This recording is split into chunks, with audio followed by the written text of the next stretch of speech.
नमस्कार, बहुत स्वागत है आप सभी का। मैं हूं आपके साथ पूजा सचदेवा। आज के इस वीडियो में बात करेंगे कोरोना के बढ़ते हुए मामलों की। क्या कोरोना फिर से आ गया है? क्या कोरोना से फिर पहले जैसे हालात हो रहे हैं? क्या फिर से लॉकडाउन लग सकता है? क्या कोरोना का एक और नया वेरिएंट अब परेशान कर रहा है? क्या जो कोरोना वैक्सीन पहले ले चुके हैं उन्हें भी कोरोना हो सकता है?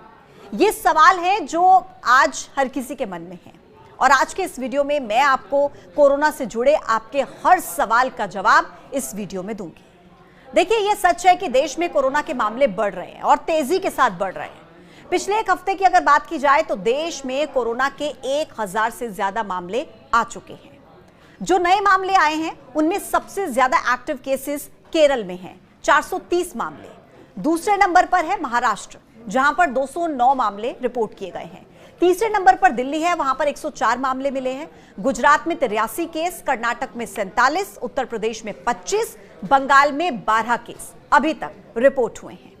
और नोएडा, जो कि दिल्ली से सटा हुआ है, और इसी वजह से नोएडा में भी मामले सामने आ रहे हैं। नोएडा में पहला मामला सोमवार को आया था, 55 साल की महिला का, जो कोरोना पॉजिटिव मिली थी, जिसके बाद प्रशासन ने टेस्टिंग बढ़ाने की बात कही और मंगलवार यानी कि आज कोरोना के 9 मामले हो गए हैं नोएडा में। और नोएडा में जिस तरीके से मामले बढ़ रहे हैं, ऐसे में स्वास्थ्य विभाग ने चिंता जताई है कि आने वाले दिनों में मामले और भी ज्यादा तेजी के साथ सामने आ सकते हैं। हालांकि अस्पताल को सरकार की तरफ से पूरी तैयारी के आदेश दिए गए हैं। इसके साथ ही ऑक्सीजन सपोर्ट और जो भी अन्य जरूरी तैयारी होती है वो करने के लिए कह दिया गया है। हालांकि कोरोना की वजह से कुछ लोगों ने अपनी जान भी गंवाई है, जो कि थोड़ी चिंता की बात है। बताया जा रहा है कि 11 लोगों की कोविड की वजह से अभी तक मौत हुई है। स्वास्थ्य मंत्रालय की आधिकारिक वेबसाइट के हिसाब से कोविड-19 की वजह से इस बार महाराष्ट्र में 3 लोगों की मौत हुई है। केरल में भी लोगों ने जान गंवाई है। कर्नाटक में भी एक व्यक्ति की मौत हुई है। राजस्थान के जयपुर में भी एक शख्स की जान गई है। और ये जो आंकड़े हैं ये अभी तक के हिसाब से हैं, जब मैं ये वीडियो आपको दिखा रही हूं, आप जब ये वीडियो को सुन रहे हैं, जब मैं बता रही हूं। मामले बढ़ भी सकते हैं। भारत में कोविड-19 के बढ़ने का कारण नया वेरिएंट माना जा रहा है। स्वास्थ्य मंत्रालय के हिसाब से NB1.8.1, XFG, LF.7, JN.1 variant की वजह से केस बढ़ रहे हैं। अमेरिका में भी नए वेरिएंट के केसेस पाए गए हैं। ये वेरिएंट चीन में भी पाया गया था। अब एशिया के दूसरे देशों में भी फैलना शुरू हो गया है और बताया जा रहा है कि भारत में कोविड का JN.1 वेरिएंट सबसे आम है। टेस्टिंग में आधे से ज्यादा सैंपल्स में यही वेरिएंट मिलता है। ये ओमिक्रॉन के BA.2.86 स्ट्रेन का एक प्रकार है, जो कि अगस्त 2023 में सबसे पहली बार सामने आया था। दिसंबर 2023 में WHO यानी कि वर्ल्ड हेल्थ ऑर्गेनाइजेशन ने इसे वेरिएंट ऑफ इंटरेस्ट घोषित किया था। JN.1 में करीब 30 म्यूटेशंस हैं, जो इसे दूसरे वेरिएंट्स की तुलना में ज्यादा संक्रामक बनाते हैं।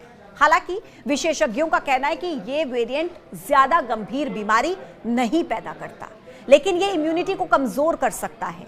इसके लक्षण कई दिनों से लेकर हफ्तों तक रह सकते हैं और कुछ मामलों में लॉन्ग कोविड का खतरा भी हो सकता है। JN.1 के लक्षण भी आपको मैं बता देती हूँ। सिर में दर्द, आंखों में जलन, बुखार, सूखी खांसी, टेस्ट या स्मेल का ना आना, गले में खराश होना, नाक बहना या बंद होना, थकान महसूस करना, ये सब JN.1 के लक्षण हैं। अगर कोई भी ऐसा लक्षण आप महसूस करते हैं तो आपको घबराना नहीं है, लेकिन लापरवाही भी नहीं बरतनी है। आप तुरंत जाइए डॉक्टर के पास, अपनी जांच करवाइए। अब ये सब कुछ सुनकर आपके मन में एक सवाल होगा कि क्या सच में स्थिति इतनी गंभीर हो गई है? क्या सच में कोरोना से पहले जैसे हालात बनने वाले हैं? क्या कोरोना फिर से डराने वाला है? तो देखिए, आपको पैनिक करने की जरूरत बिल्कुल नहीं है। Indian council of medical research यानी कि ICMR के महानिदेशक हैं डॉक्टर राजीव बहल, जिन्होंने कहा है कि अभी तक जो केसेस मिले हैं वो ज्यादा गंभीर नहीं हैं। उन्होंने कहा कि भारत में कोविड-19 संक्रमण बढ़ रहा है, लेकिन चिंता की कोई बात नहीं है, क्योंकि ये गंभीर नहीं है। हम इस पर कड़ी नजर बनाए हुए हैं। उन्होंने ये भी आश्वासन दिया कि सरकार सक्रिय रूप से मामलों की निगरानी कर रही है। वर्ल्ड हेल्थ ऑर्गेनाइजेशन यानी कि WHO ने भी इन्हें चिंताजनक नहीं माना है। अब एक सवाल लोगों के मन में और है, वो ये कि जिन्होंने कोरोना की वैक्सीन ले ली है, क्या उन्हें भी दोबारा कोरोना हो सकता है? तो देखिए, कई डॉक्टर्स और एक्सपर्ट्स का यह मानना है कि कोरोना से बचाव के लिए टीकाकरण ही सबसे ज्यादा इफेक्टिव तरीका है, जो आपकी बॉडी में इफेक्टिव एंटीबॉडीज को बनाकर संक्रमण के गंभीर जोखिम से आपको बचाने में मदद करता है। तो जो लोग तीनों वैक्सीनेशन ले चुके हैं उनमें कोरोना से बचाव के लिए पर्याप्त एंटीबॉडीज हैं। समय के साथ इनका प्रभाव कम जरूर हो सकता है, लेकिन एंटीबॉडीज की मेमोरी सेल्स कोरोना की पहचान करके आपको गंभीर जोखिम से बचाए रखने में मददगार है। तो कुल मिलाकर आपको बिल्कुल पैनिक नहीं करना है, आपको डरना नहीं है। ऐसा नहीं है कि जिन लोगों ने वैक्सीन ले ली है उन्हें कभी संक्रमण नहीं होगा, लेकिन हां, ऐसे लोगों के गंभीर रूप से बीमार होने का खतरा कम हो जाता है। कुल मिलाकर आप और हम सब जानते हैं कि कोरोना से बचने के लिए क्या प्रिकॉशंस हमें लेने हैं, क्योंकि हम सभी ने कोरोना का बहुत बुरा दौर देखा है। इसलिए आप बस उन सावधानियों को बरतिए, स्वस्थ रहिए, अपने आप को स्वस्थ रखिए। जो प्रिकॉशंस लेने चाहिए कोरोना से बचने के लिए वो एक बार फिर से लेने शुरू कर दीजिए।